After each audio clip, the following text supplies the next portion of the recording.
Hey guys, welcome back to Stats Chat. It's been quite a while. I've been quite busy focusing again on doing some coding, and between that and putting together the World Cup, trying to make sure that everybody's got their lists in, got their entries in time, trying to answer the rule questions that come up. It's not perfect mismatch between the 1.7 or 2021 game modes and the old rules, the old balance. There are some things that come up, the most specific being this idea and this concept about whether or not we can shift out of melee, which turns out actually kind of interesting. It turns out was always a question that we maybe should have been asking because of the Pipar in Bolton Bastard Girls interaction, but nobody had really thought of it before. I haven't actually even 100% thought through the ramifications of whether or not Pipar, because of timing, can actually create the situation.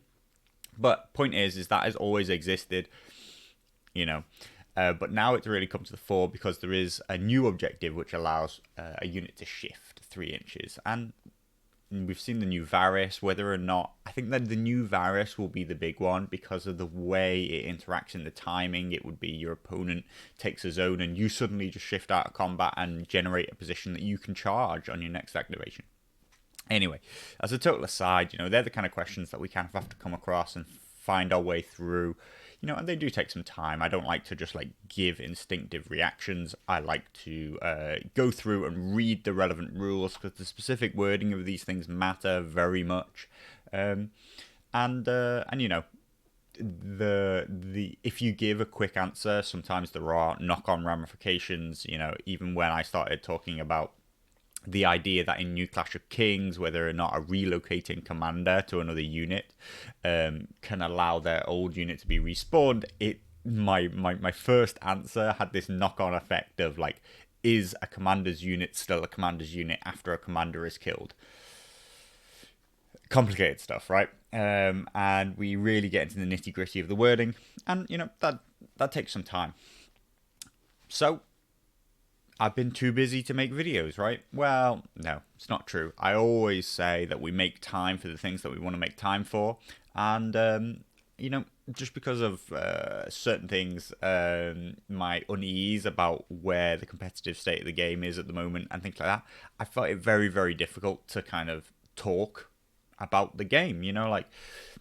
A Song of Ice and Fire stats has never been a hot takes kind of thing, it's never been knee-jerk reactions. Interestingly, though, that's how people use it. It's an odd thing, I feel like people feel like A Song of Ice and Fire stats says these things that it never has said. Never has said that XYZ is unplayable. What it says is it rates them on how playable they are and promotes players who play the more difficult things and hinders the players who play the easy stuff. And yet somehow A Song of Ice and Fire Stats has this lauded position as the gatekeepers of A Song of Ice and Fire, the masters and of the competitive play who enforce their meta on everybody else like some kind of nefarious overlord.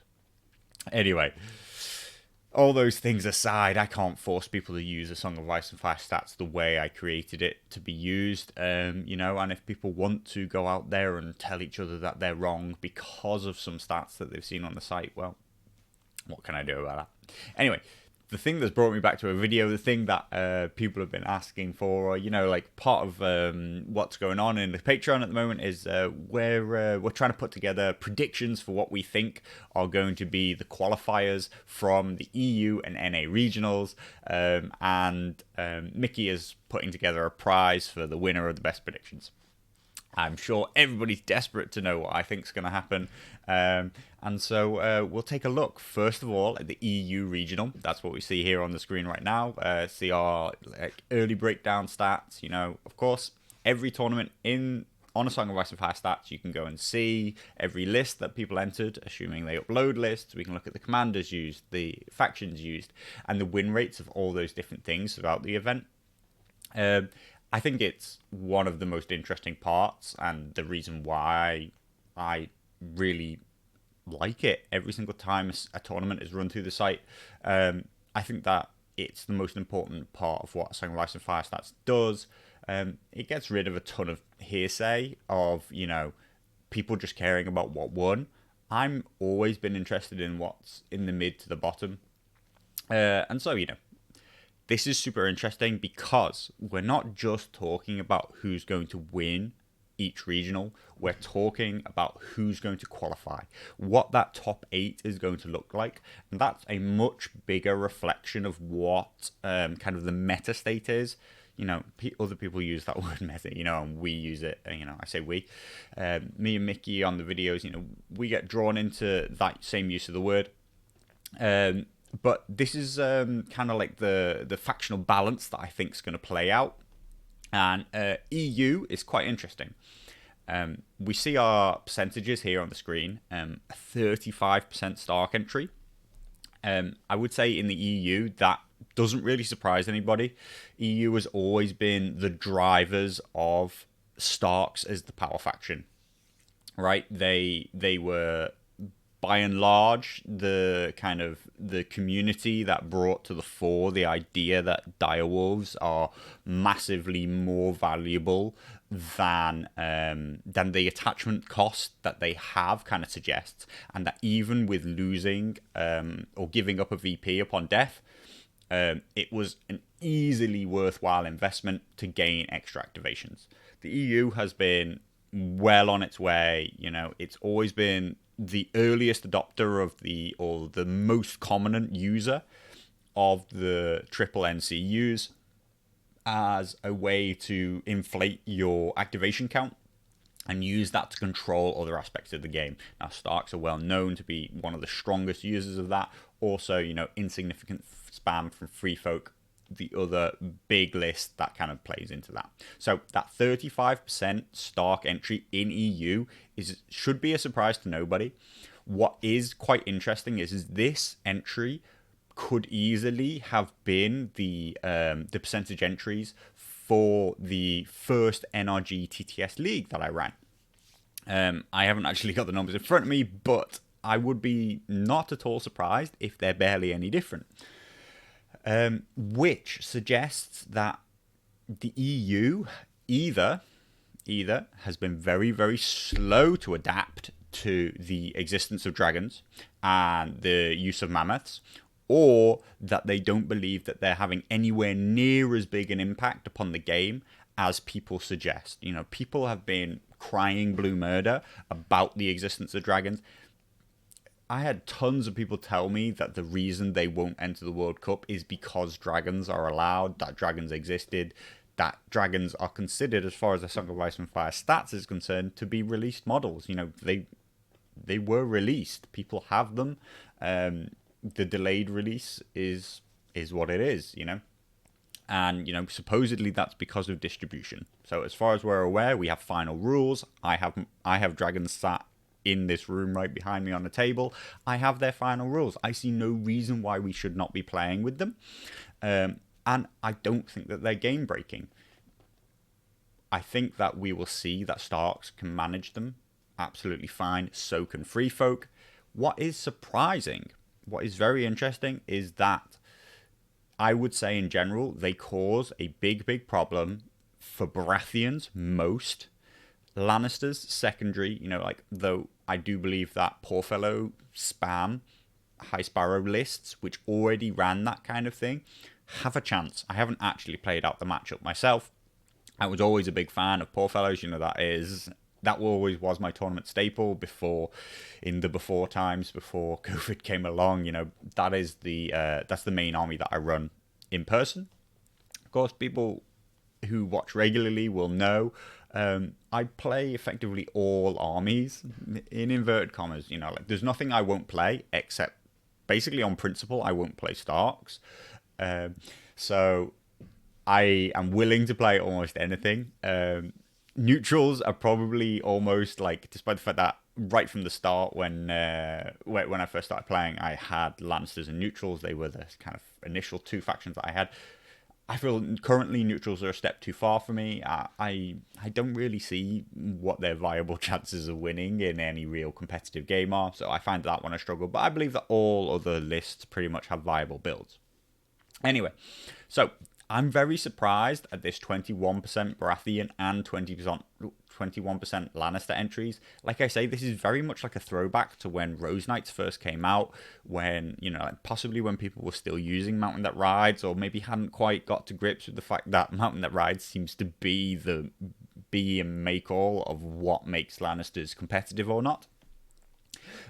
So I am surprised by their entries because they should be very, very scared of dragons, in my opinion. But what they've managed to get away with, or been lucky with, or maybe just maybe they're not so lucky. What surprised everybody, I think, is the one single Mother of Dragons and Targaryen entry into the EU meta. I think that surprised everybody, and really makes it have a different look and feel to the regional than we can expect over in NA. We will look at NA afterwards, but it's gonna have an impact, and like I say, it's very much a throwback to the before times. Rounding us out, we have 12% free folk entries. Free folk have always been a niche pick. I would say, like I say, I play nearly all armies. Outside of neutrals, who I think just aren't competitive, and Starks, who I don't play on principle of the fact that I think that they are too easy to pick up and be strong with. That's not saying that they can't be beaten. That is, I just think that it's playing in an easier way, and I like to challenge myself. Free folk, I believe, are the biggest challenge to pick up and play. They have one of the most distinct play styles right now, and they're one of the least forgiving of mistakes. Interestingly, if we call that like a high barrier to entry, I do believe that they are one of the factions with the highest ceiling. They can be played exceptionally well when you plan for every little future detail. Positioning is incredibly important with them, especially in those powerful, insignificant spam armies. Even the deployment itself can be requires a ton of forethought. A single unit in the wrong place, and you'll quickly find yourself unable to deploy your units. That has just gotten significantly easier because of the increased 10-inch deployment zone. That was very specific of a 6-inch deployment zone, but still, we don't want to have to end up staggering our units behind one another. So space is of an absolute premium in the free folk, and utilizing it to control your opponent so that you don't just start giving up whole chunks of units and just getting wiped off the board. Super, super important. Night's Watch at 9% is actually a surprise to me. I think that they've become significantly more powerful with the quarter 4 entries from the Watch Marshal, and people will be well aware that I'm a big fan of the Senior Builder. I used him in the TSL, going 9 wins out of 9, and while I don't think that list that I use specifically can necessarily cut it against the most powerful Stark lists out there, against necessarily, I do think it's powerful against free folk spam actually, but I wouldn't like to place it into dragons either, for example. I'm not saying that it's absolute what we might call S tier or something like that. It has a place, and it can really dominate against some other mid-ish tier lists. So only 9% entries with the Night's Watch is a surprise to me. I thought that they would be more popular. I thought we'd more be talking about 9% Lannisters and 21% Night's Watch. And most of that actually is that I think that Night's Watch are one of the few factions that has almost a good matchup into the dragons. The specific of that being the Watch Marshal attachment version. I think that those Ranger Hunters or Trackers, I always forget which one they're called. I think they're Ranger Trackers with that Night's Watch Marshal attachment causes a huge headache for the dragons. That kind of maneuverability and damage output together is what dragons fear. especially that it comes from 2 attacks, meaning that only one of them really, realistically, can be blocked by Fire Made Flesh. I think that they have a real place right now in the meta. But again, crazily enough, we see no Night's Watch, but there's no dragons out there really, or just the one dragon for them to be careful of. Going into a bit more detail, Starks is no surprise that what we see is we see a ton of Rob and 8 Howland.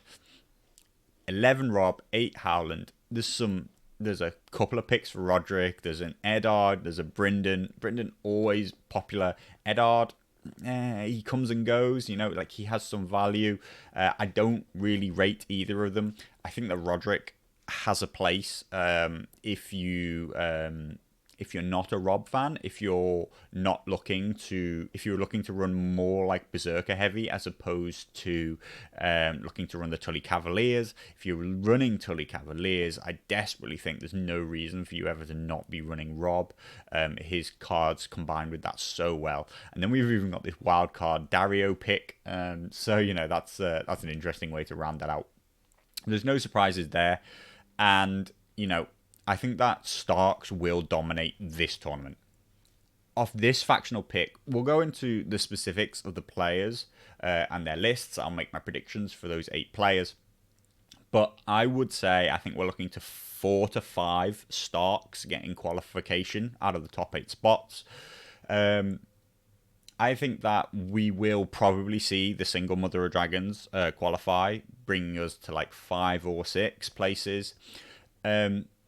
I'm going to go with maybe 2 Free Folk entries, which is largely going to outperform their 12% entries. We'll see if I can find 2 players in there that I think have lists and an experience with the Free Folk that definitely will get them up there. And that kind of just leaves us with, I guess, 1 spot really between Night's Watch, Baratheons, and the Lannisters. I think that I wouldn't put Lannisters in there. I hope that the Night's Watch can get an entry. I'm always amazed, though, at people's inability to exploit the weaknesses of Baratheons.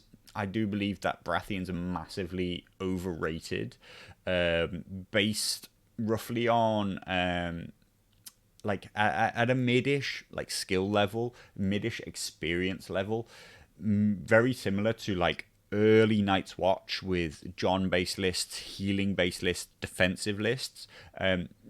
They can be exploited by maneuvering. They can be exploited by more aggressive factions when played well.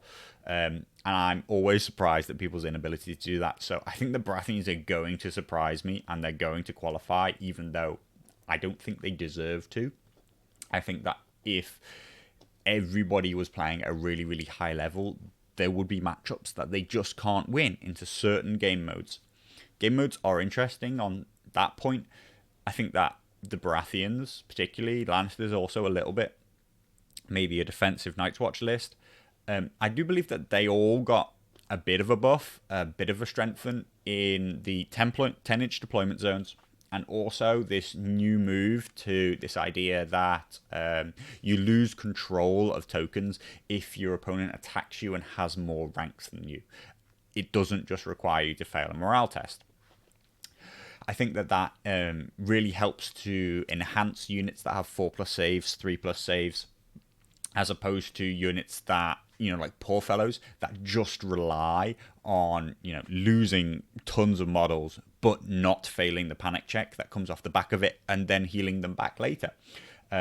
So I think that empowers Wardens, it empowers Lannister Guardsmen, though, like I say, people are relatively heavily still into Poor Fellows, and also gives some value to our idea of veterans, even Jon Snow commanded veterans if you really want, though I still think that's too much of a points investment for you to ever really get enough value back. Anyway, rambled loads. I think that the Starks are going to dominate. I believe that they can beat dragons. I believe that really well played Free Folk can also beat dragons. The dragons themselves, though, I think will do fine. They'll pick up enough Lannister and Baratheon games to get through. And of course, I do believe that they're actually basically simpler to play. It's simpler to play the dragons well than it is to play Starks into them. So I don't expect the dragons just to lose because they've been faced up into Starks. I think really, really well played Starks will just win that matchup, but not all games are played really, really well. There are tons and tons of mistakes. Most games are still massively determined by the quality of the player commanding the factions. But overall, we see those stats kind of show which ones are easy to use and which ones are difficult to use, and those mistakes come to the fore. So let's finally kind of stop talking about that and see what players we find, what we see them running. Of course, I'm doing this video, it's Sunday. The first round has effectively ended. Every single game has been submitted and verified. So there's some advantage to kind of making these predictions now. I didn't specifically wait for the round to be over, but, just wait till the last minute because that's the kind of guy I am. There is no surprise to almost anybody to see Larks currently sat in #1 position. I'm actually surprised to see, though, that he has entered a double Howland. This is interesting. It's interesting because we've seen the new game modes. They all have inbuilt advantages, effectively, to having an on-field commander. We've seen that linked to the fact that in future, NCU commanders are actually just not going to exist anymore, which is a significant move, but the reason for that is that NCU commanders are dominant. Like there's a reason that they've gotten rid of them, which is that they can't balance them. So for Larks to double into Howland is very significant. Howland is, of course, as highly rated as he is, not just because of how powerful he is in himself. It's that he's incredibly powerful into the Stark mirror matchup. I will be interested to see how he plays into some of the other factions like Free Folk or, maybe into Lannisters, say, where I would have thought that either Roderick or Rob were better choices into those games, and Howland being the specialist when you come up against other Starks. I would see this Deoxys, Howland, Rob pairing as the more common and kind of like standard tournament pairing for players who are looking to play very competitively. But looking at Larks' list, we have a 10 and an 11 activation. I assume this 11 activations is very specific to trying to out-activate even other high activation Starks. We see 4 NCUs, what an evolution of the game, that we're moving into such a place where just it speaks volumes about the way 1.6 is balanced, that just NCU activations, which you never believe you'll even get an action out of. Most of these probably, I have to assume that he thinks he will play into 2 NCUs at least. There's a difference between 3 NCUs versus 3 NCUs and 4 NCUs versus 2 NCUs. Yes, they both sum up to 6 NCUs, but you will never get that 4th NCU onto the board as long as your opponent just activates their 2 NCUs at any reasonable time. But what it has value in here, I would say, is it allows him to force their opponent to fill the tactics board. Against Starks, this can be very, very important. You get rid of things like sudden charge. You get rid of zone replacement effects, which your opponent might want to save until later in the turn. So I see this even now as a Howland list. 10 activations, our list here on the left, as something which is more of an all-comers list. We see, relatively classic units, Stark Outriders. He's gone Sworn Swords with Brandon Hodor. A lot of people like the Berserkers with him in there, but he has always been a big, big fan of this first unit, which is Tully Sworn Shields with Mirror Reading. A very powerful unit that can push through and take ground while applying a zonal trapping effect, whereas nearly all other units which kind of apply this zonal trapping effect don't do it in such a powerful defensive unit. Anyway, very interesting to see him run this 4 NCU setup. It's not the first time. We saw it also in the French Masters with Targaryens. But, it's a uniquely European thing, I would say, and is the ultimate kind of progression of this idea that activation count means more than the actions that you get out of them, because there are only a few actions that really matter in the game, is the way a lot of very, very high level players who think like deeply about the game kind of determined. That's what they think.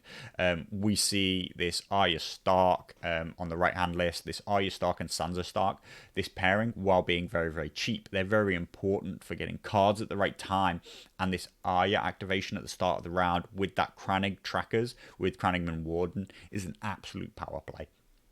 I expect him to qualify. There is no doubt about that. Like Larks is a name that everybody who watches these videos and uses Song of Ice and Fire stats at all should be familiar with. He is the 2020 TTS Masters champion, widely considered the best player in the world, and I would definitely, without a doubt, say that he is the current master of the Stark Mirror matchup. So interesting to see the lists that he's come up with there. And still developing the game, still coming up with new ideas to push it forward. Lots of people say that, like the game is solved. I've never actually believed that. I'm always trying to come up with new lists for every tournament. Also, different tournaments are run under different formats. What game modes we use, like what specific set of rulings, for example, that we have, all have big impacts upon the game and each have different and unique solutions.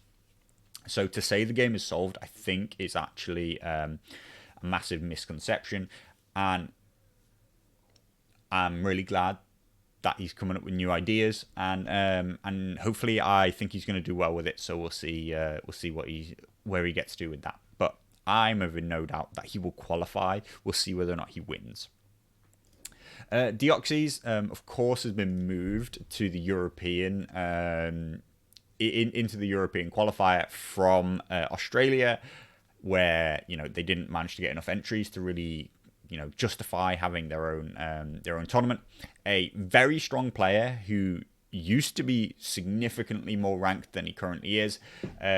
He's one of the players which I like the most on a Song of Ice and Fire stats. Because he's willing to play almost anything at any time, try lists and try different things. Of course, he's gone for a very staple Howland Rob here. 10 activations in each. And, here we see from his naming convention for what this list is that just Starks are OP.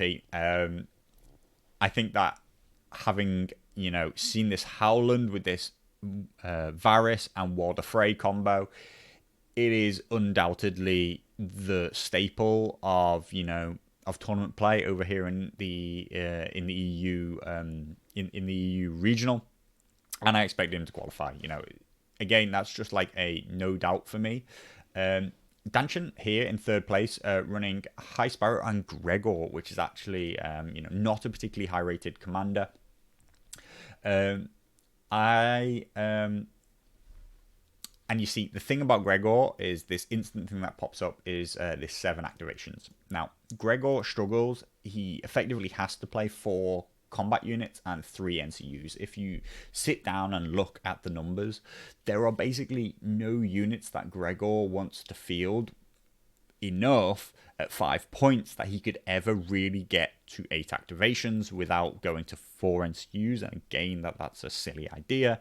He can run 5 combat units and 2 NCUs, but he's generally considered better off running 3 NCUs and 4 combat units, because he, more than anybody else, gets use out of having powerful units with good attachments in.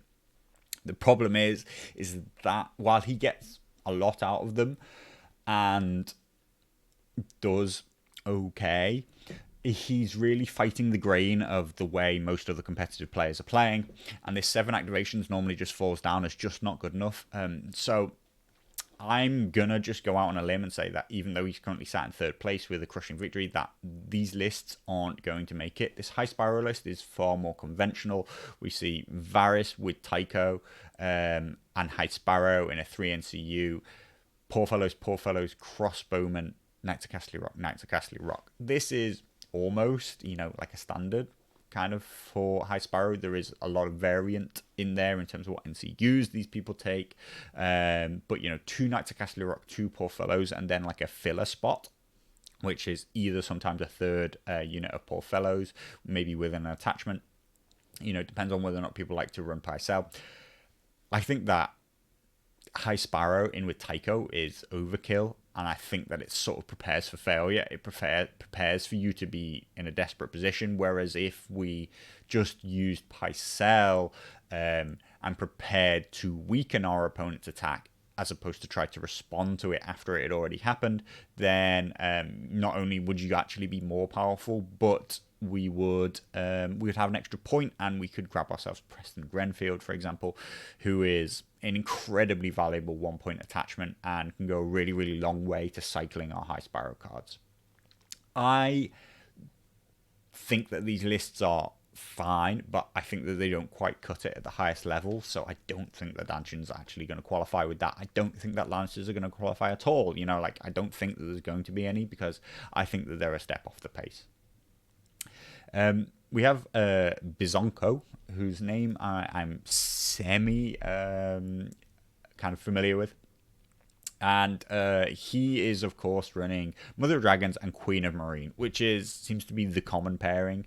Queen of Marine has some use, but really we're talking about Mother of Dragons. If we go over and look at the stats, Mother of Dragons has played 1 and won 1 in a field of only 1 Mother of Dragons. I expect that by the end of this tournament to probably be played 5, won 4. I believe that he will pick Mother of Dragons every single time. And I think that he'll qualify. It's as simple as that. We don't even really need to look at these lists. My guess is that this Mother of Dragons comes out at 7 activations and Queen of Marine in at 8. It is actually possible that Mother of Dragons is 8. You can push it, but he's gone for the 7. And actually he's gone Queen of Marine at 7. Unsullied Swordmasters and Pikemasters and 1 Dragon.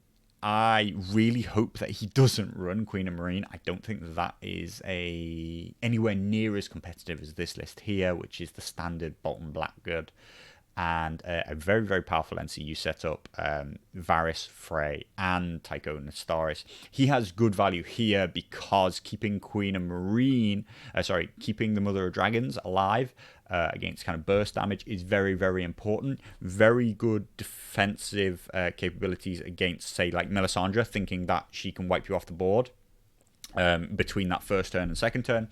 And also, just a couple of wounds on dragons really make the difference at any given time. So I think that this is a very, very powerful list. I don't particularly like Queen of Marine, but I think that there's almost no reason or no case or no specific scenario where you would ever need to. So I do think that he can qualify with that. Moving on to, say, Melisandre, I believe that Victoria the Valiant used to be called Vicky 321, I think, and Open City have identical list pairings that they kind of came together to create. And we can go and look, but I believe that Vicky and Open City both played Andrew Estamont into the first round. This is a highly sacrificial list. Andrew Estamont using attrition tactics, Melisandre using Sacrifice to the Lord of Light, or whatever her ability is actually called, I forget. And it's going to heavily, heavily sacrifice these Wardens, these Stonker Archers, taking wounds off to try and early do damage to your opponent.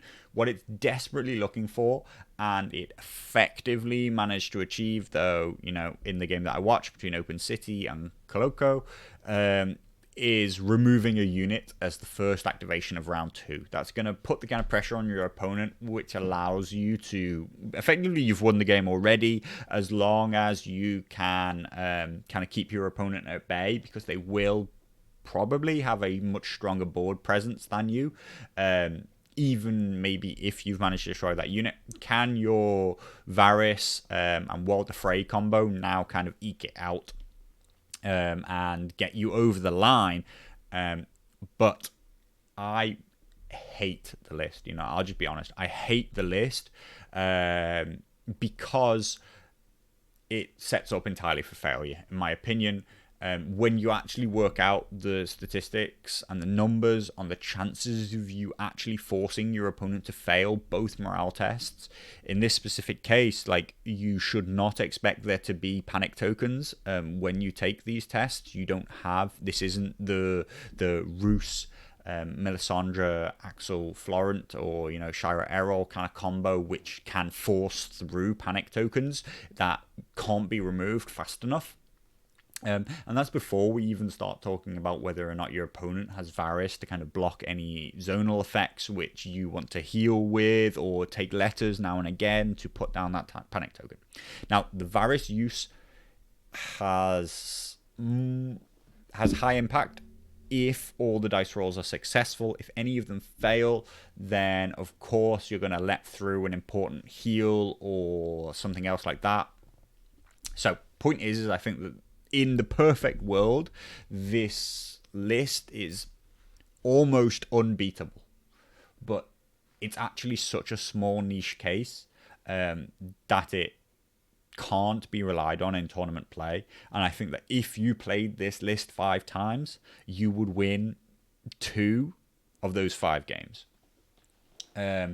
Those 2, your opponent would probably be massively pissed off. There would have been almost nothing your opponent can do because things went perfectly for you. You got 3 out of 4 or 4 out of 4 Varys tokens. People talk about like how many did I succeed with, but really it's the timing that matters. If you get the first 2 to work early in the game and you get a double Mel fail, then the game is massively in your driving. You're massively in the driving seat. That is, of course, talking about people who know how to counter Mel. I talk about, I'm always surprised at people's inability to play into Baratheons, both into this Courtney Penrose healing Rose Knights list and into this Melisandre sacrifice style list. They are wildly different and they take wildly different play styles to play into. But I think that they have very simple counters.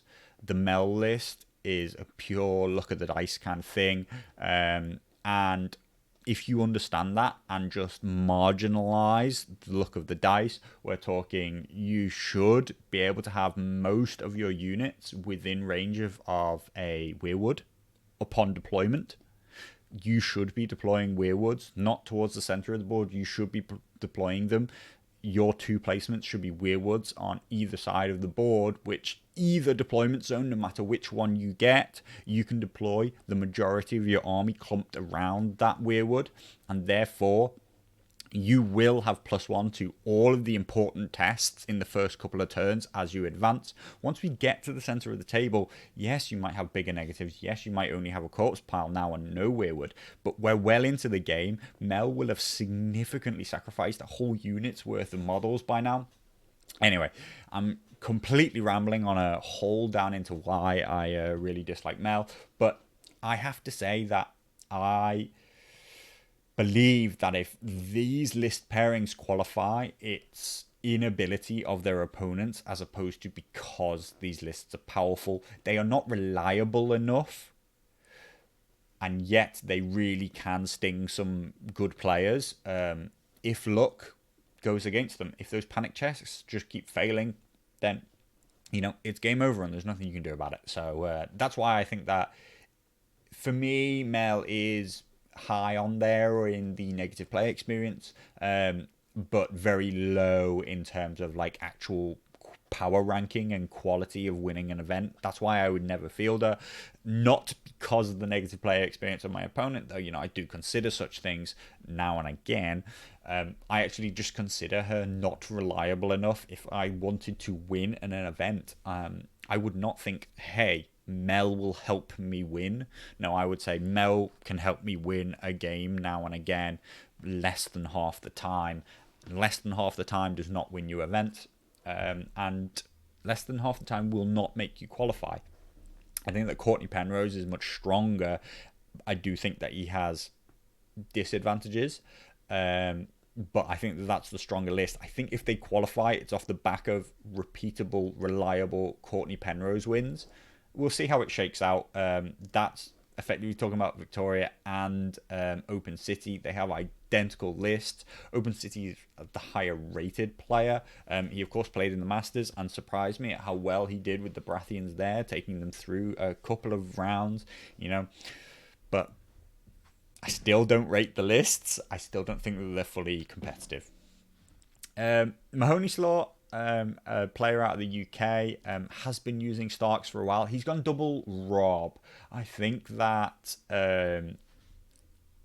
there's a touch there, which is I think that considering how many Howland exist, he may well be in kind of trouble, because I think that Rob does very, very well against everything that's not Starks. But I think that he will have a tough time if he plays into Howland.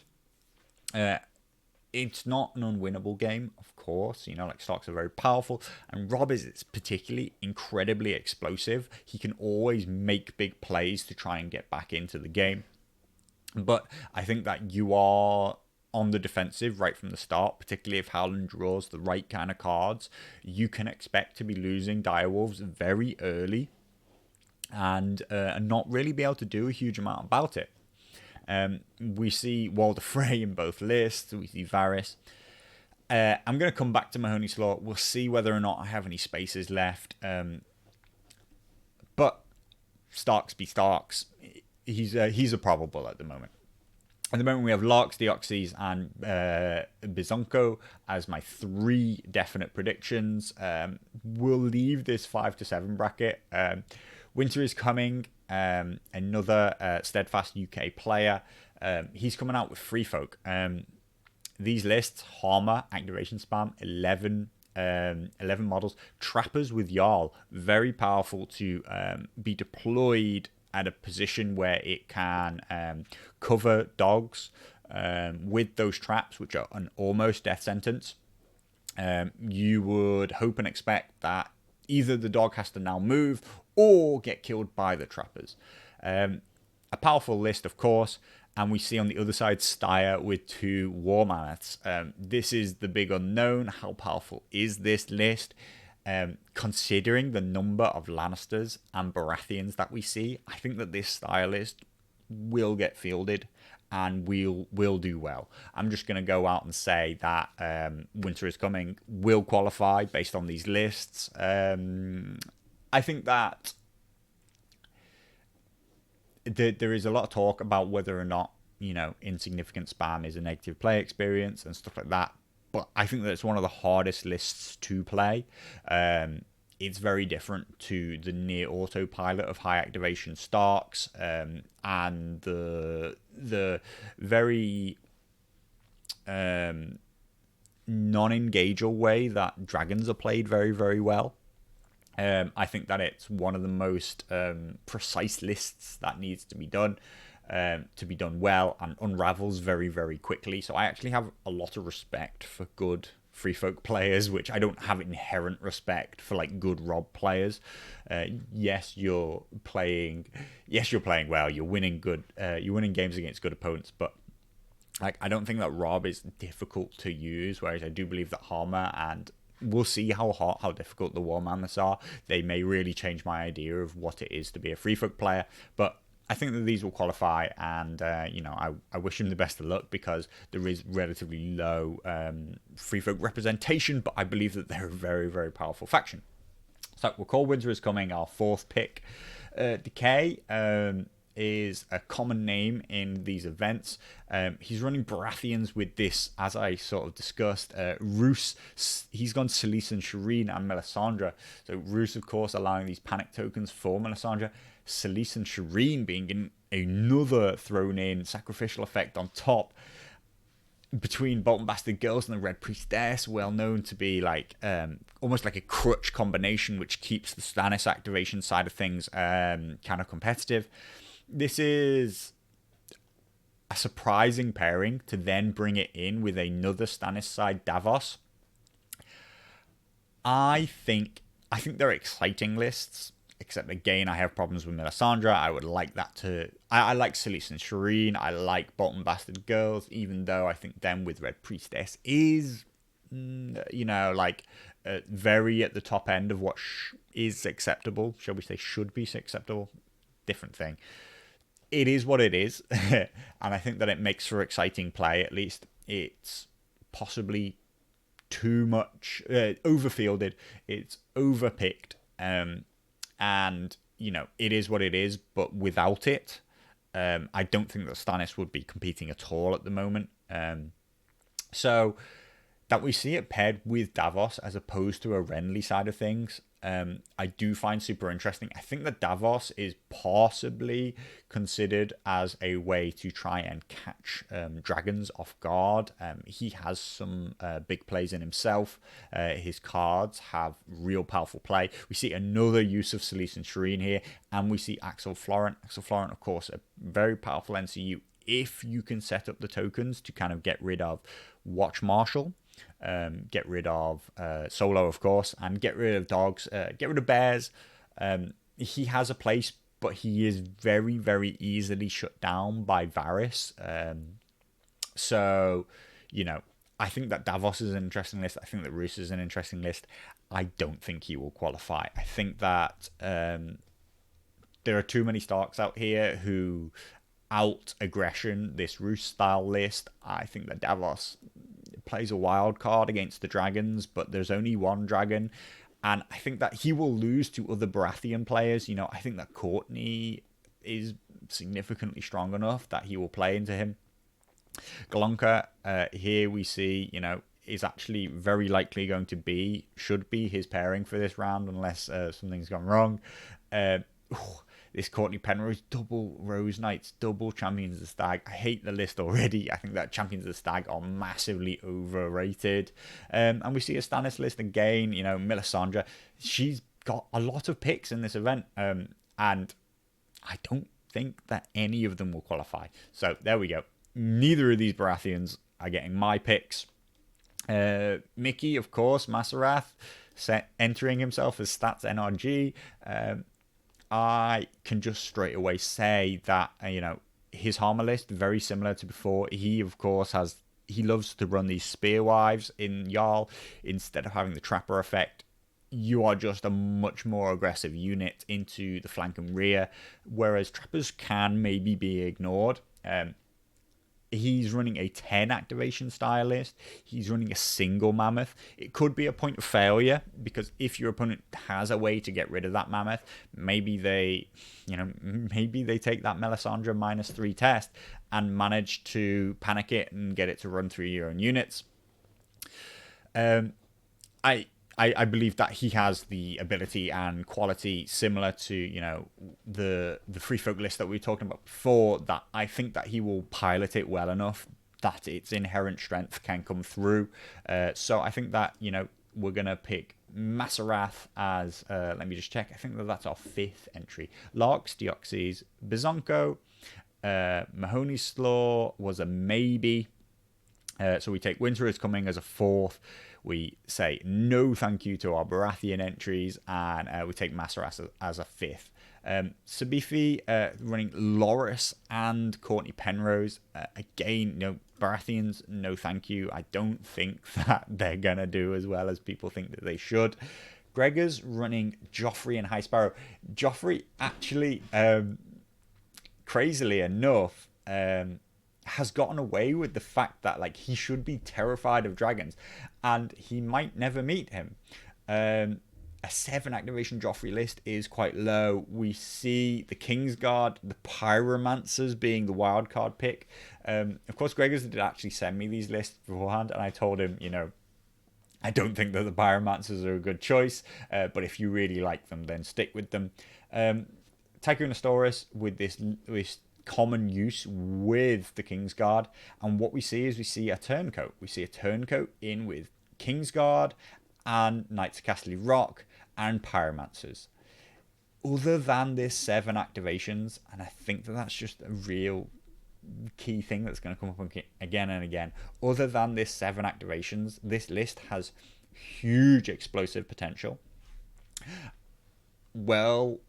Versed opponents will generally not allow you to use that explosive potential because of the fact that they have ways to stay out of any kind of damage that you can do up until it's too late because they have the last activation, the last two. In the case of a 7 versus 11, they're going to have the last 4 to 5 activations of the round. Those kind of things make it just an incredibly hard way to play. If he can be aggressive enough, he could surprise some people. But again, I don't think that these are going to make it. This High Spiral list is far more powerful with the Crossbowman, with Preston, and, Knights of Casterly Rock. Poor fellas. Another slightly wildcard pick in these Clegane's Mountain Men with the Stormcrow Lieutenant. 7 points of absolute powerhouse unit. If you can get value out of them, we'll see. We're going to go with Sorry But No on Gregor's. I think we're still looking for 3 more people to fill the gap. We see another Free Folk player here, Malleus. We've got a 10 activation Steyr with 1 War Mammoth, Cave Dweller Savages, and we have ourselves a Mance list with also 1 War Mammoth. Interesting. I think less of this pairing than I do of the insignificant spam with 1 to 2 Mammoths as the opposite side. I think there's less choices, so we're gonna say no to Malleus, and I think that to not bring a pure insignificant spam shows maybe that a player doesn't fully understand the strength of what Free Folk can do in tournament play and how they frustrate certain opponents with that insignificant army. I'll be more than happy if he proves me otherwise, because as we discussed, insignificant spam is considered by some to be a relatively negative player experience. We've got ourselves a whole chunk of Stark winners. Morpheus Scum, Chris Eustace, Rossi, and Exodius. We see a bit of a wild card, Rob Dario. I'm going to say probably not for me. I think that with 9 and 8 activations, when it comes to the significant number of Stark mirrors that we're going to have, I think that that's going to fall down. Chris Eustace, of course, has been talking a lot about the fact that lots of people have predicted him to be in, and that he feels that it's unplaced. He's gone for a 9 activation Howland and a 10 activation Rob, which is interesting. Howland being normally the specific into the mirror match, wanting to maximize activations, but I believe that what he's gone for here is a high number of activations. We've got a Stark Swan Sword spam here, 5 units, Stark Outriders, and we see ourselves Howland, Sansa, and World of Frey. What we don't have, if we have 9 activations, we don't have any Direwolves. This is actually quite interesting because most people in their Howland list for the mirror matchup are preparing to kill other Stark Direwolves and use that as a way to get ahead. While the Frey can apply pressure, so can Howland's cards, from Chris's perspective, onto any other Stark player running Direwolves, which nearly all do. Chris might be one of the only people who isn't, and yet he keeps his activation count high with Stark Swan Swords, who are just generally a very good value unit at 5 points.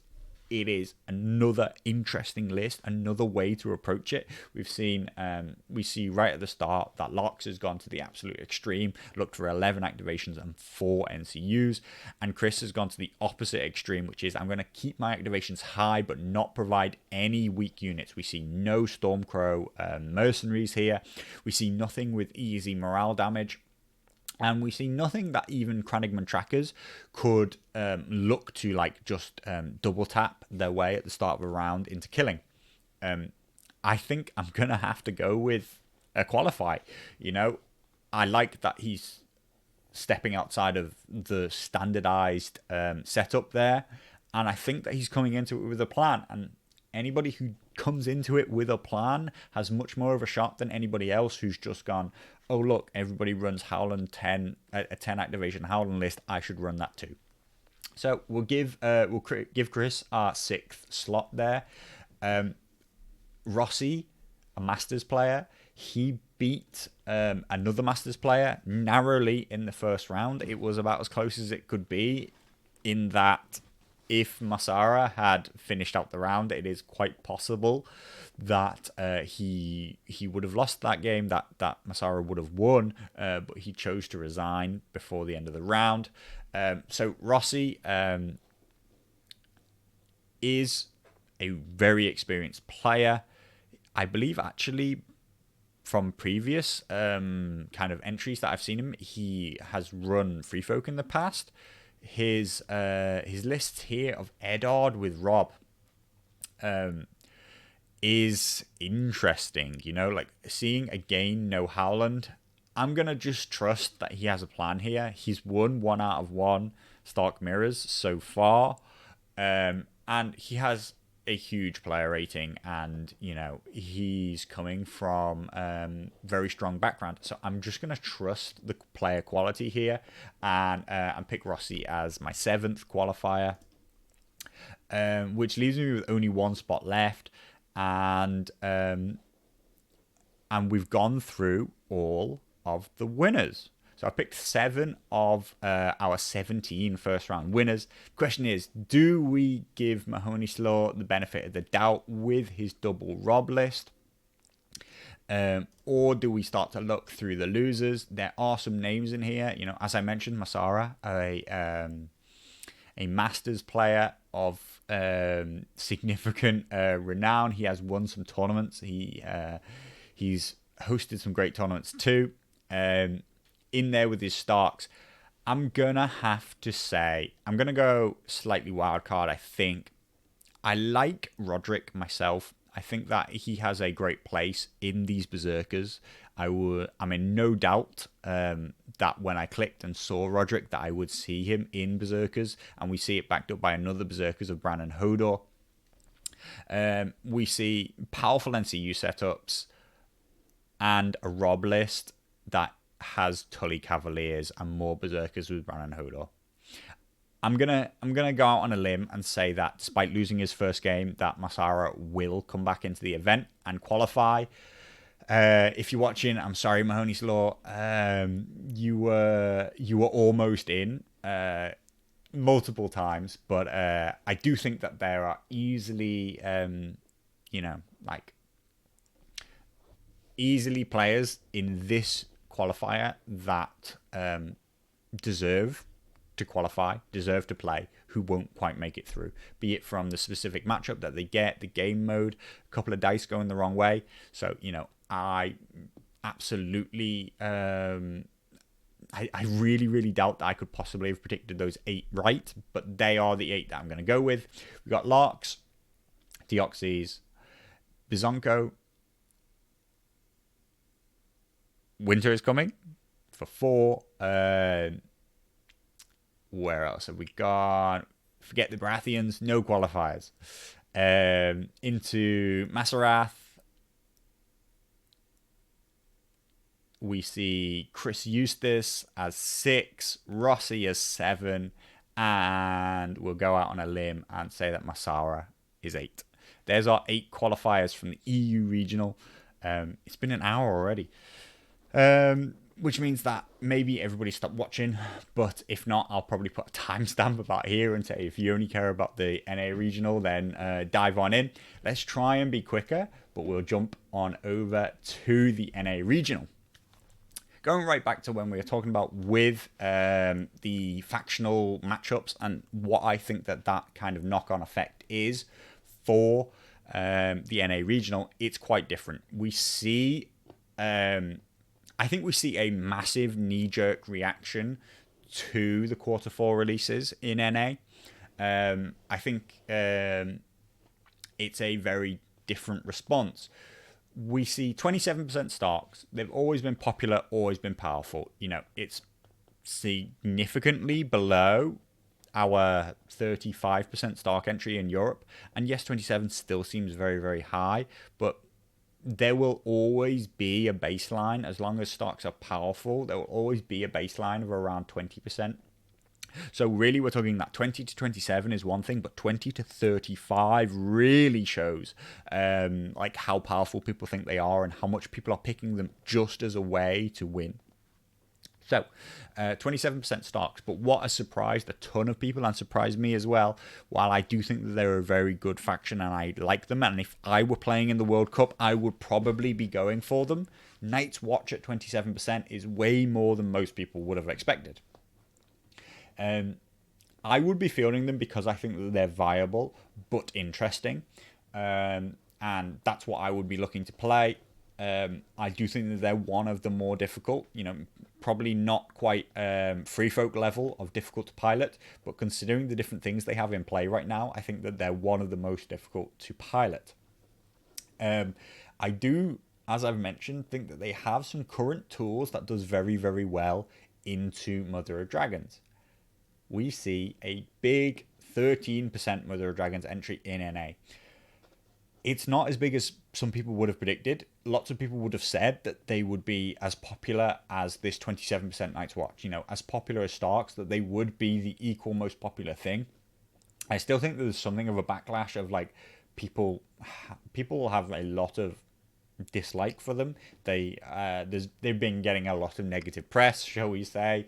Like I say, lots of people saying that they won't even enter the tournament because they don't want to play against them. I don't think that is the reason people aren't playing them. We're talking about a competitive event here. If you think that it's your best way to win, I don't know why you're not using it. But I think that they're not as powerful as people say, particularly at the highest level. And I always think that Starks have the actual advantage in that matchup. Mother of Dragons will naturally prey upon Baratheons and Lannisters. There aren't tons of them in here. We even see ourselves with a neutral entry. I desperately hope to be wrong. I really do hope that I'm wrong, but I cannot in a million years see neutrals qualifying here. And we see a couple of free folk entries at 10%, similar to our Baratheon and Lannister entries. 30 entrants, of course, 10% being 3 players. Free folk have never been as popular in NA as they have in Europe. And I think that they're generally never done as well. I think that it's a playstyle which is much more comfortable with the Europeans, this high activation kind of way of using your lists. There are 4 Mother of the Dragons players, as we see here. Targaryens, our factional matchup, our picks, are all 4 players taking Mother of Dragons. I'm relatively sure we'll double check. I don't think anybody double took Mother of Dragons, but we see 4 players entering, 4 Mothers of Dragons. 2 back that up with Queen of Marine, 1 with Jorah, 1 with Belwas. Interesting picks, of course, but I do think that the faction is dominated by Mother of Dragons. Really, what the other pick you take is like almost like, can I bait my opponent into thinking that I might not play Mother of Dragons? Because I see in almost no game mode why you ever wouldn't be fielding them. And Mother of Dragons was played 3 times out of 4 in the first round, and she won all 3 games. We'll go and check, but I'm pretty sure she won all 3 games by crushing victory. So that just tells you kind of what's going on there. As we progress into the tournament, I think that Mother of Dragons will hopefully pick up some losses, because I think that I absolutely am of the opinion that she can be beaten. I have played against her 1 time and I won the game. It was close. It was down to the wire, but it was 2 very good players playing each other. This isn't me taking advantage of somebody who didn't know how to play Mother of Dragons. Actually, I was playing somebody who has tons of experience with Mother of Dragons, who's been playing them for months and been picking up as many game test modes as they can, and has been trying to beat Mother of Dragons themselves, and came to me and said they're unbeatable. And I just turned around and said, they're not unbeatable, I'll beat you with Starks. And the game was close. They were better than I thought they were going to be, theoretically. But the point is that they didn't win the game. I think that Mother of Dragons could win the regional. I hope that Starks still take the win here. I mean, I would love Night's Watch to take the win, but I don't think it's realistic. But I would like Starks to prove that Mother of Dragons aren't the issue that people think they are, and that the issues in the game are still pretty much the same as they were. High activation count is still our main problem. NCU commanders being more powerful than their on-field variants are still really our problem. And just the sheer versatility, ease of use, and power of the Stark deck is probably our biggest issue. And, like, we're pretty sure tons of that will get fixed in 2021. Balance changes. Will it have its own issues? I don't doubt for a second it won't have its own balance issues, but it will be different. Anyway, let's go look at our players. Just the same, I guess. I would say that of our 8 qualifiers, I'm going to have to say, I think 3 of these Targaryen players will qualify. 3 of these Stark players will qualify. I'll probably end up taking 2 Night's Watch on top. So I think that we're probably looking at a 3-3-2. I would absolutely love neutrals to surprise me in against a significant number of Mother Dragons. I cannot believe that Baratheons or Lannisters are going to do particularly well. Free Folk could have a shot. We'll see what players are playing Free Folk, and if they've managed to pick up wins in the first round. Of course, we can have a look here. 2 out of the 3 players for Free Folk did pick up a win in the first round. We'll see. We'll see what's going on there. Our first list is Griffin, currently in number 1 place. Griffin, playing Fighting out of Mythico Studios, is a name that I've actually seen quite regularly up towards the top of events, running Jon and Othel. This Othel list has Watch Marshal in Ranger Trackers twice. It actually runs 4 Ranger Trackers and a unit of conscripts, 8 activations. The Jon list with 9. Ghost has Craster, who is very useful to stop him from being sniped off by Walder Frey. Has his own Walder Frey and Corrin. I think it's powerful NCU setup. Jon Snow, Ghost in Swarm Brothers is very, very dangerous to Mother of Dragons, being able to stop Fire Made Flesh. I also think that Ranger Trackers doubled up with double Watch Marshal attachment, very dangerous to dragons. I would really like this Jon Snow list to have a Watch Marshal solo in, instead of one of these units of conscripts. Maybe it would allow Jon Snow and Ghost to make a very aggressive move late into the round. But don't forget that you will almost definitely be out activating Mother of Dragons by 2 activations. Nearly all Mother of Dragons lists are 7 activations. I'm going to go with Griffin qualifying off of the back of having lists that can counter Mother of Dragons quite well. I think Walder Frey has some value against Starks. Jon Snow can be very, very powerful against Starks, stopping what they think is going to be an incredibly explosive play from killing a unit and bringing them back alive. The conscripts might be a bit of a liability. So could have the Watch Marshal, who I'd like to propose instead. But I wish him the best of luck. I think that these are very interesting lists.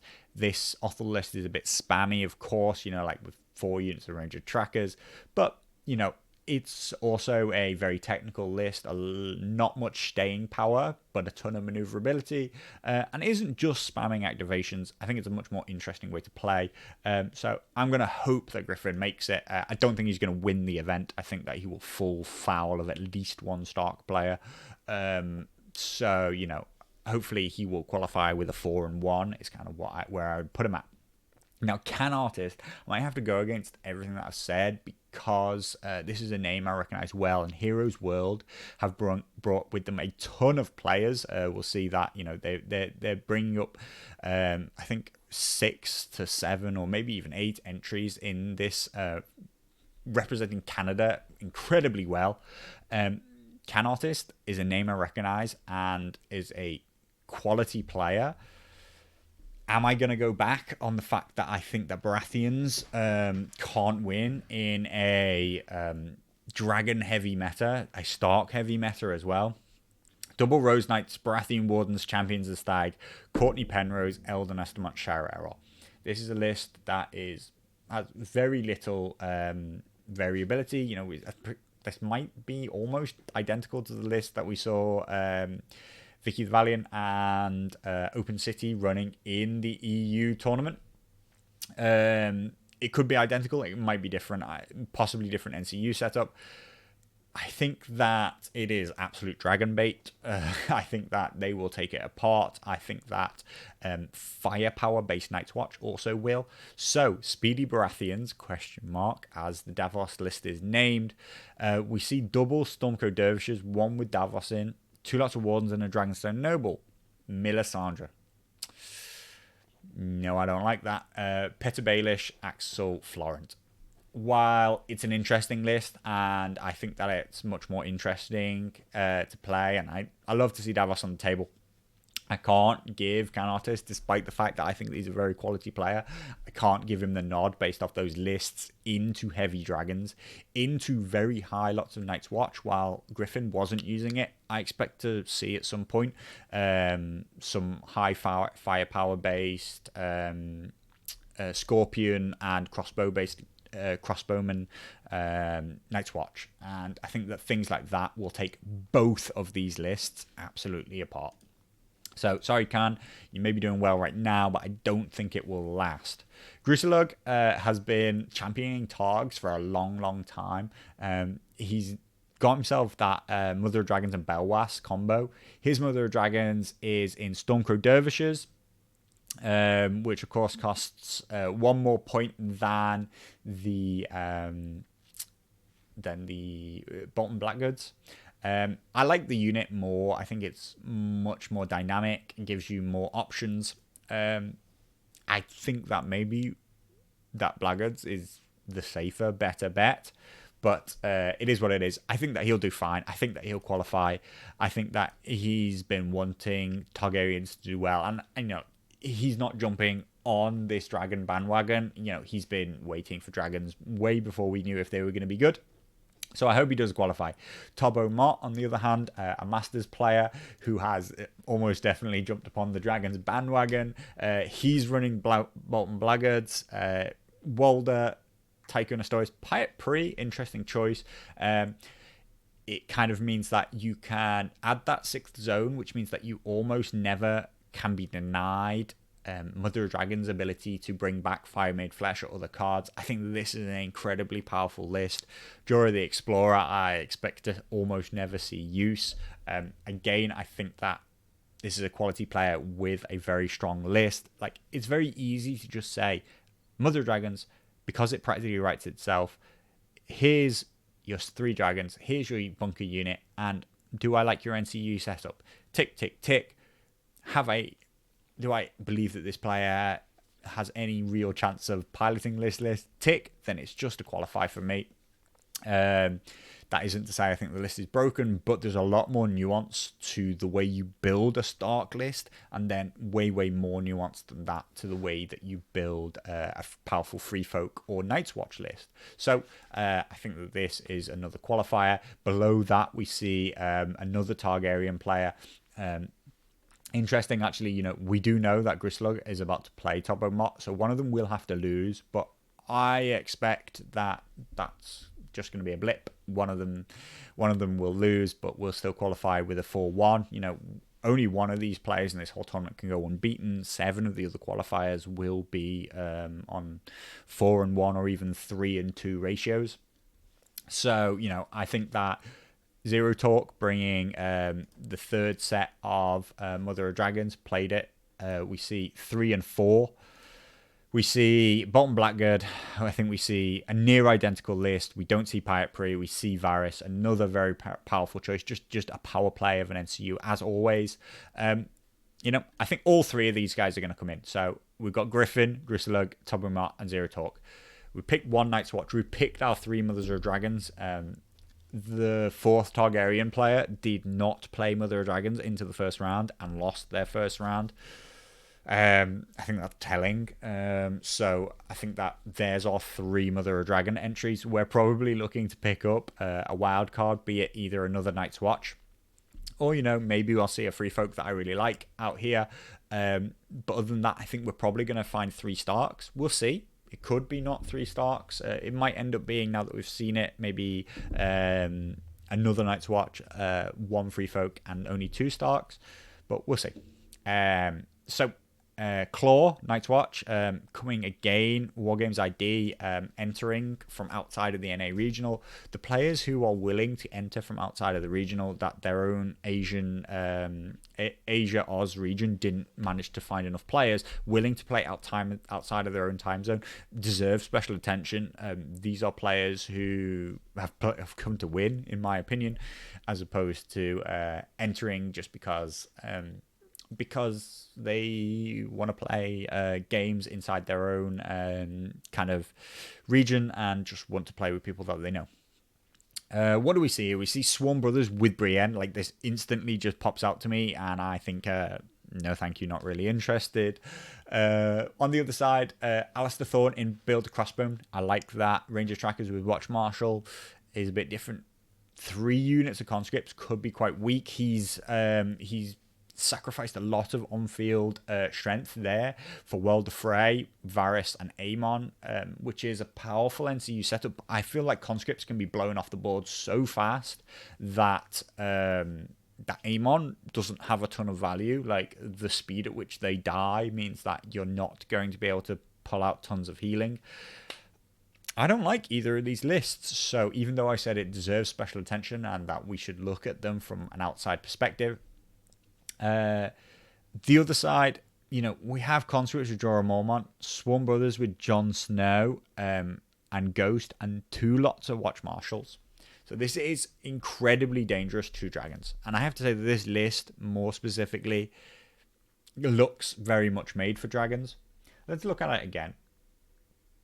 He's got 9 activations. That means that he can out-activate those dragon lists by 2. He's about to play into dragons, so this first game in the next round will be telling. I'm almost guaranteed that he will be running Jayor. I'm going to actually have to go and check what Jayor's ability it is as an attachment. So Jayor is giving Stalwart. I thought he had some kind of morale-based bonus. And it can have 2 cards and always counts as having both. So those conscripts bring their morale much more in line. This looks absolutely 100% designed to fight into dragons. And there are 3 dragons in the regional, and he's about to play into one of them. And he's won his first round. I'm going to actually have to readdress and say, big maybe on Claw. We'll come back. Might end up the same as Mahoney's Law. We just don't end up with a spot for him. But I think that this list might really take it to Zero Talk in the next round. 2 bonus activations. That means that you can activate Swarm Brothers with Jon Snow, plus 2 attacks, and Ghost at the same time after the dragons have finished activating. Ghost's Bond means that you can stop the dragon from being able to use Fire Made Flesh. Jon follows it up. That's an almost auto kill on the charge. And the Watch Marshal, if activated late in the round, can also make sure that he can get into a position where he can make that charge. It's a very skill-based matchup. It is a list similar-ish to what I would be running. Swarm Brothers with Brienne and Tarth with 9 activations, but more specifically 1, 2, 3, 4, 5, 6 on-field deployments means that Swarm Brothers with Brienne can always be deployed after the dragons finish deploying and can pick their matchup, for that nightly vow, and then make sure that they're deployed opposite whatever they want to be. Now, the dragons could easily reposition and get away from you, but if we say that we're actually going to use that unit to chase down Mother of Dragons herself, then we're in a different case. If that's Bolton Blackguards, then they're going to find it difficult getting away from the Swarm Brothers with the Watch Marshal using to hunt them. The more and more I talk about it, the more I like this matchup. I just don't like the Alistair list as much as I should. So we'll see. It's very powerful against MOD. I think it's very weak to Starks specifically. If that list, which is all about aggressive output, is out activated by a Stark player, then it's very, very different. Next, we have Bombs 27 out of Gamers Haven, or as he's entered here as a Whimsical Gal. He's a long-time Night's Watch player who has, has resigned himself, it seems, to thinking that Howland Rob is the best option. We see a standard 10 activation Howland, 9 activation Rob. Very interesting. Umber Berserkers with Great John. Umber Berserkers with Brandon Hodor. We don't see any Tully Cavaliers in Rob. Howland at 10 activations. Bowman with Mirror Reed. Berserkers. We see the Stormcrow Mercenaries. Sansa, Varys. I don't like these lists, actually. The power of the Howland Rob combination can't be denied. We're going to have to put that as a maybe. I feel like he's picked what he thinks the meta says is the winner, what the meta says he should use, but hasn't picked what's strong for him, and has ended up with a couple of lists which I don't like some of the choices in. I'm sure he has reasons that he's picked Berserkers with Great John Umber, but I think that's a waste of 3 points, really, and we could do so much more with it. Ariakas, his name precedes him. Howland Rob coming in, 10 activation Howland, 9 activation Rob. We see Tully Cavaliers, Stark Outriders. I already like it so much more than the last Rob that we just looked at by Lord Commander Bob. On the other side, we see a similar Howland list. Archers with Mirror Reed, Sansa Water Frey being the significant one. I like these lists more. I've seen Ariakas field Starks many, many times, and Ariakas is a relatively sure bet for me. It might seem fickle that, I've taken Lord Commander Bombs 27 with a crushing victory in the first round with a Howland Rob pairing and said, no thank you, I don't think you're going to make it, or at least we're on a big maybe. And then looked at Ariakas and said, Howland Rob, he's absolutely going to make it. The difference being there that Ariakas has a ton of experience with that, and he is pretty much the person who crafted these lists. I like that Lord Commander Bob hasn't just picked lists that other people run, but there are reasons why Rob nearly always runs Tully Cavaliers and Stark Outriders, and we see neither of those. I think that into this particular matchup, which he's about to get against Ariakas, Ariakas will show him why that maneuverability is so important. He could also, if it ended up Howland, he will show him why Walder Frey is so important, so much more important than Varys. And so, I'm going to go with Absolute on Ariakas. So we've got Griffin, the 3 Mother of Dragons, and Ariakas as our 5 entries so far. Ardeep Math, he's also coming out of Wargames ID, Indonesia. A very strong player. He's running Davos with Mel, Courtney Penrose. Ardeep Math is our Masters player. And I've got a massive rock meets a hard place here, which is I don't want to bet against a Masters player.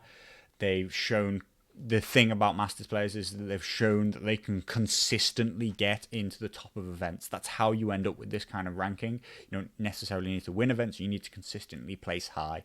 And that's what we're looking for here. Right now, we're looking for players to come in the top 8.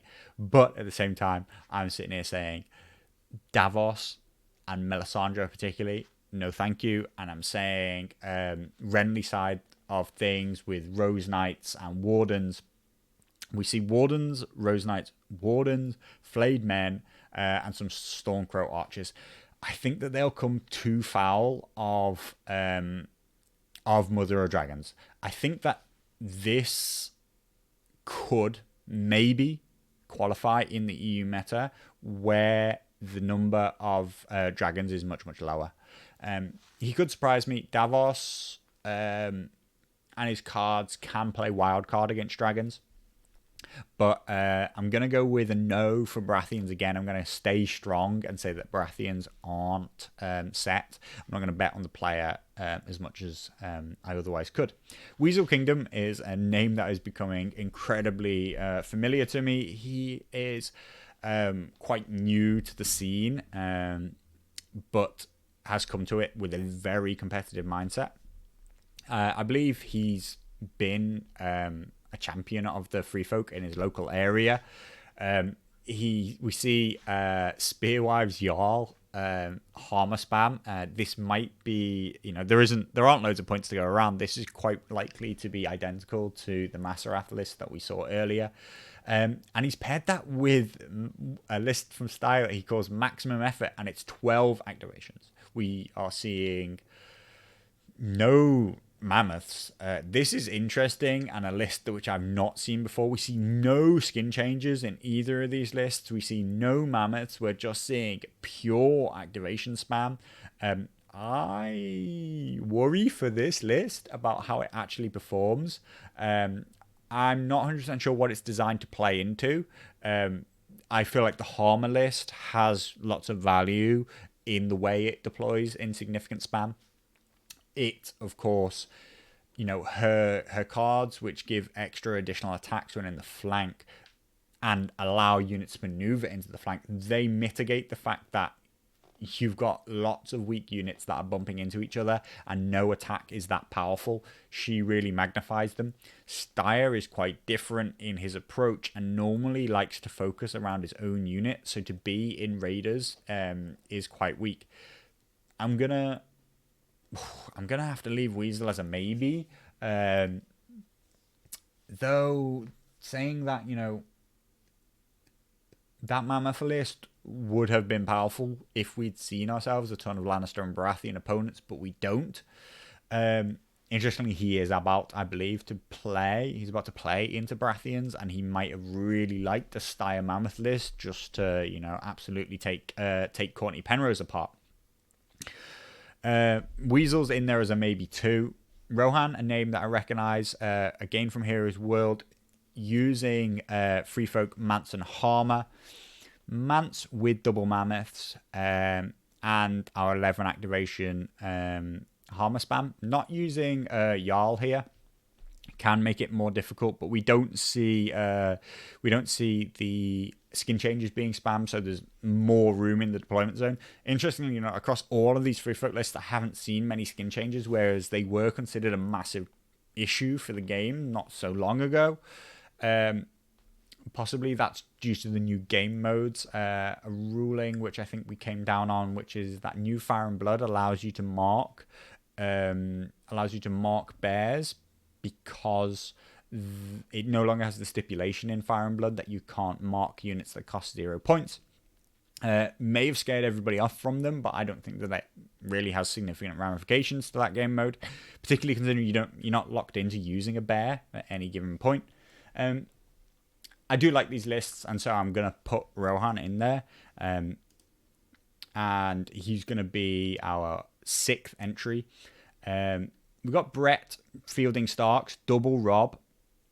Again, he's entered himself as Whimsical Gal. We see Rob, and Umber Berserkers with Bran and Hodor on one side. We see Sworn Swords, a much higher activation spam-based style. No Howland in this pairing. So that is, much weaker in my opinion into the Stark Mirror. Whether or not he has specific kind of plan for that, maybe the Eddard NCU, but then he's not fielding Walder Frey in that list. I feel like this Rob Woof Woof list on the right is designed for the Stark Mirror, which, something that when we're talking about people who want to come into the top of this event, they have to be planning for how they're going to beat the other top lists, which are other Stark players, Mother of Dragons, and Free Folk Insignificant Spam are you probably the main things that you're looking at. Inside of the EU meta, the NA tournament scene, the NA meta as we call it, Brett Lanfer has a huge name, and I actually think that will carry him through simply by the fact that I think that people are scared to play against Brett. I think that Brett will qualify with these lists, even though I think that they could be way stronger. So Brett will be our 6th. We have ourselves Macarius Vex playing Night's Watch. We've got John with Swarm Brothers and Ghost. John's having a resurgence because of Ghost's value against dragons, and that's a good ramification. I think it shows that people are reacting to new things. We were seeing tons of Alistair as the pairing with Offal. Offal still remains very, very popular as the NCU choice, the easy way to keep that activation count high. But we see Swan Brothers with John, Ghost, Conscripts. We see Watch Marshal in both lists. We have Varys, but no Aemon or Craster, which means that the list is at the whims of Varys' ability to block World of Frey in any game mode, and also very much Howland, for the same reason that he's going to be looking to play into those Stark mirror matchups. John's list with Ghost and a Watch Marshal will easily bleed VPs against Howland and against anybody that runs World of Frey, if you can't hit that Varys every time against World of Frey, and that you then have to be using all your tokens to block Walder's ability, and it doesn't even have like a real guarantee on it. Othel's list is called There Be Dragons.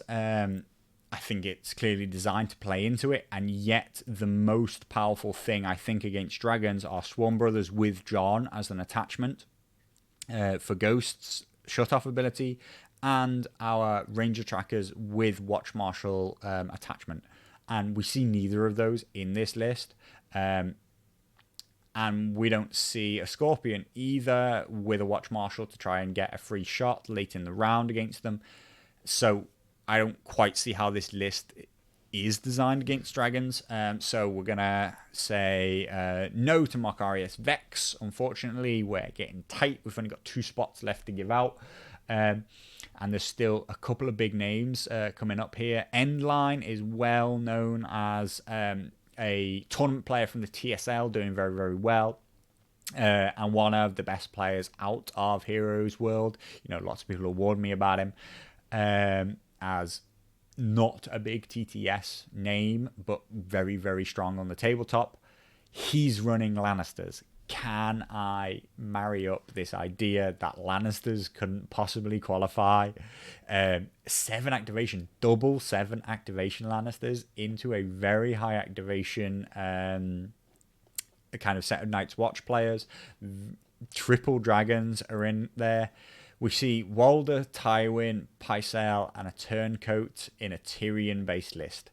This is playable into dragons. Tyrion can have some value. The counterplot, stopping Fire Made Flesh at a key time. Knights of Casterly Rock getting charges off. You're looking at equal activations, but Tyrion has activation control. Joffrey, on the other hand, will presumably never see the field against dragons, or at least I hope not. So, I think that Endline won't make it. So we've still got some spots open. Ashigaru playing Rob and Howland. Rob with 3 Berserkers. Does what it says on the tin right there. We've got Swan Swords with Rob. Berserkers, Brannon Hodor. Berserkers. Eddard, Varys, Tychoon's Choice. This is just a straight up pure efficiency list, and I actually think it's very, very strong.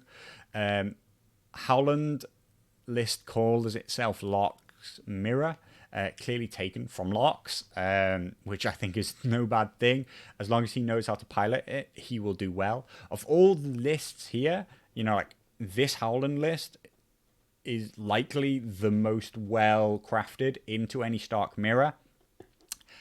This list on the left, this Rob and 3 Berserkers, is almost identical to what I fielded to play into Mother of Dragons. When I was told Mother of Dragons can't lose, I said, okay, I'm just going to go pick a Rob list, which I think is completely normal and viable against tons of other people, and show you that Berserkers should terrify you all the time.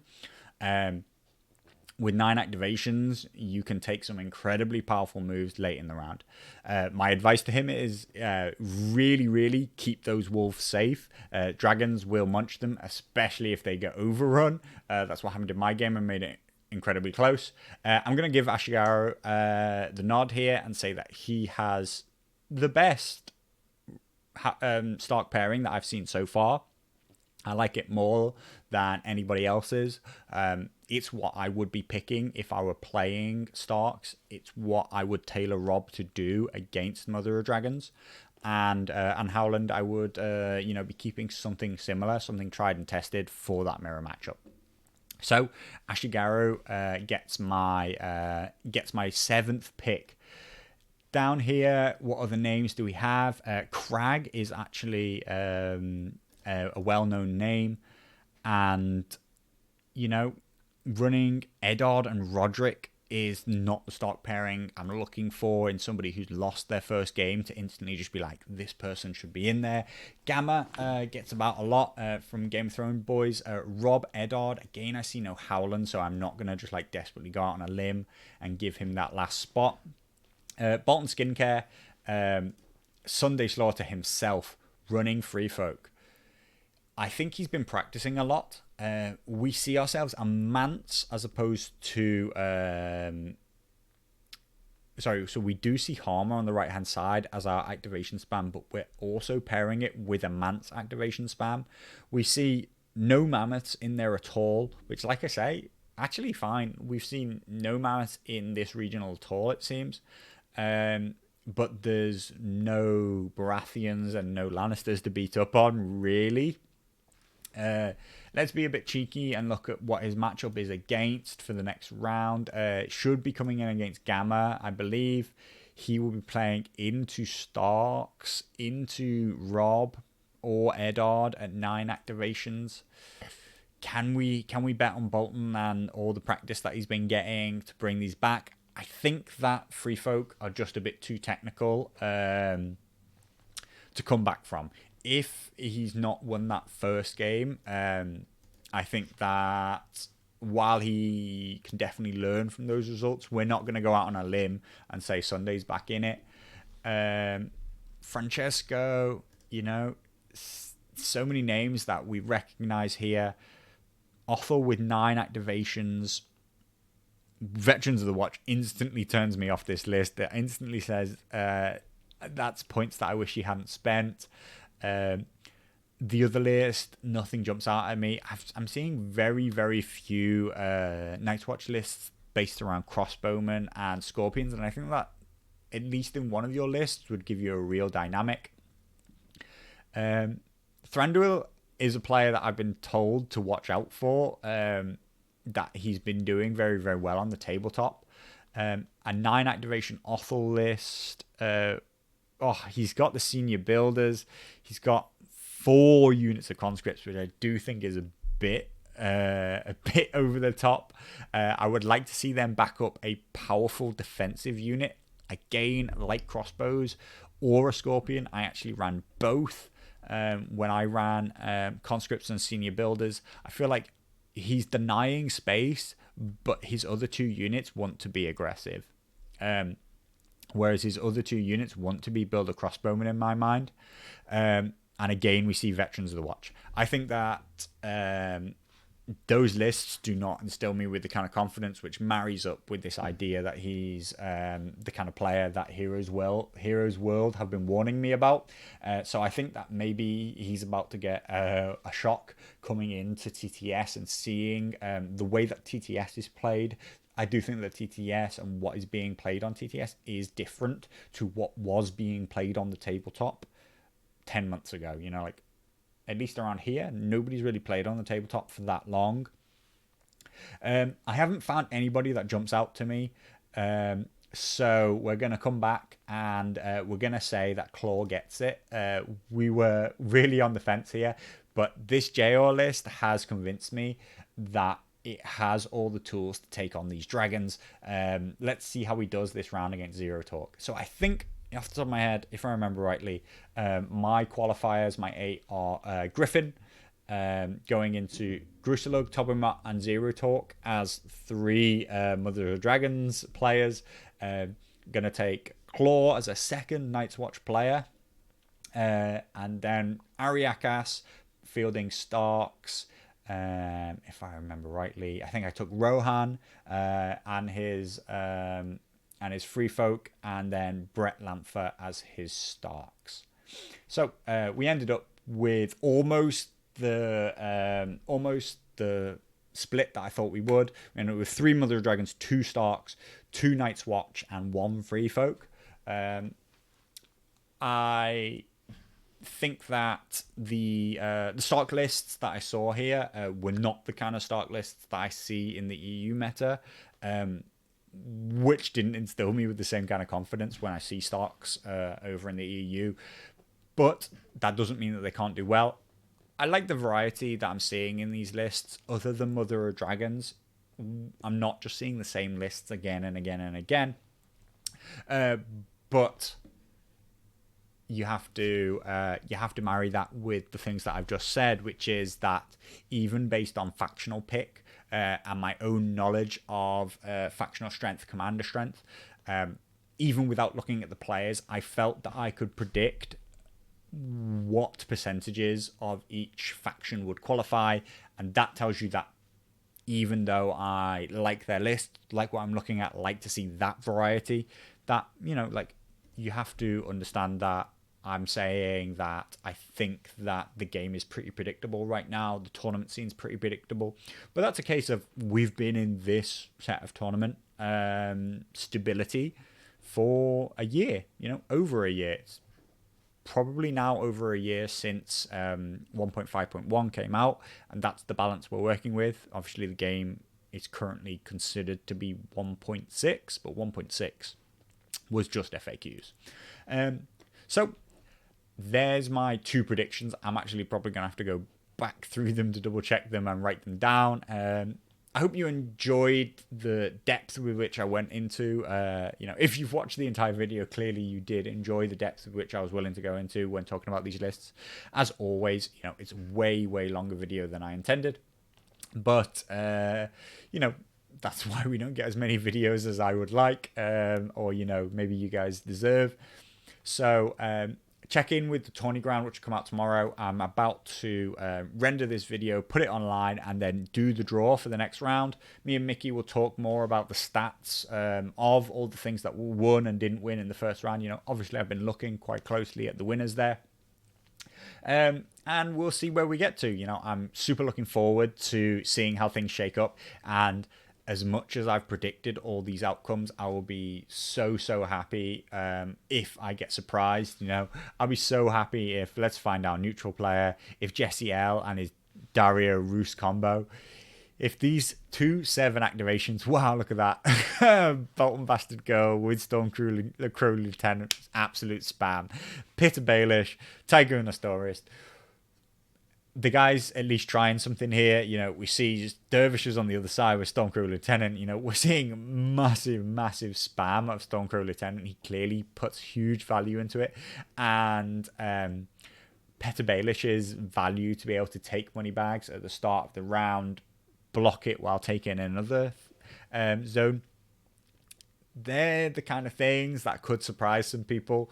I don't think that it's going to surprise the players at the top. I don't think it's going to get him to qualify, but I really do hope he picks up some wins and enjoys playing it. And I hope that it gives his opponents something else to think about rather than just God, I have to play Mother of Dragons, which is kind of the sentiment on a lot of people's lips at the moment, particularly in the NA regional, where some of their fears came true. We do see 4 Mother of Dragon entries, and we see 3 out of 3 that played Mother of Dragons in the first round go to crushing victory.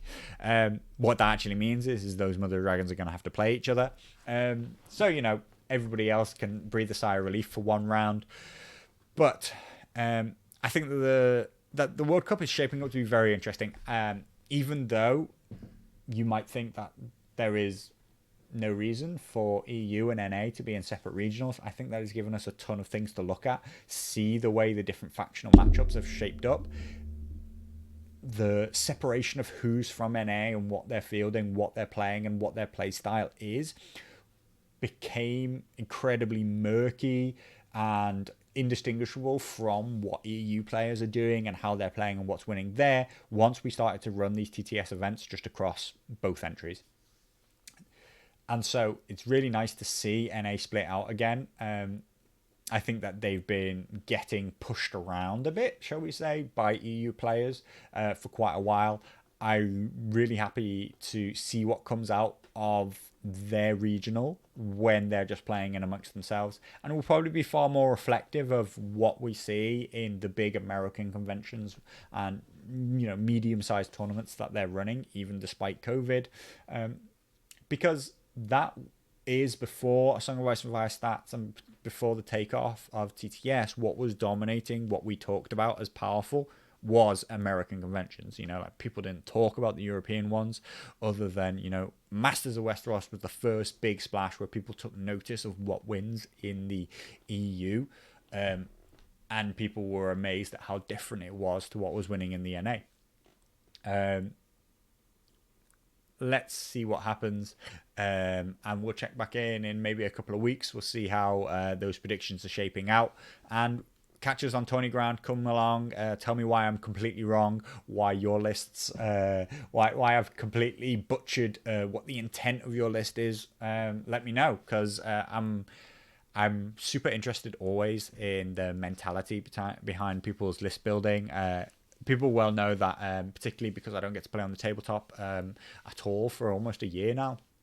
I'm super interested in the theoretical side of the game and how people are approaching games. So come along, let us know about that part, and me and Mickey will do probably a big deep dive into the first round and what we think is going to happen in the next round matchups. So I'll see you there, and thanks for tuning in and staying with us. If you're interested in more events, more things, more discussions around these sides, then check out the Patreon, because if it weren't for the Patreons and their cause for us to make predictions and their interest in the tournament and them talking to me about these things, I wouldn't be here making this video, and I wouldn't still be trying to come up with new interesting tournament ideas, which are always the thing that I'm trying to bring to the community. New ways to play, new ways to be interested in the game, But of course, people on the outside seem to think that what I actually do is tell people what they're not allowed to play, what they couldn't possibly win with, and why I hate them and why I hate the developers. After just telling you that Baratheons and Lannisters can't win and they're not going to qualify, I'll leave you with that one. Okay, bye bye.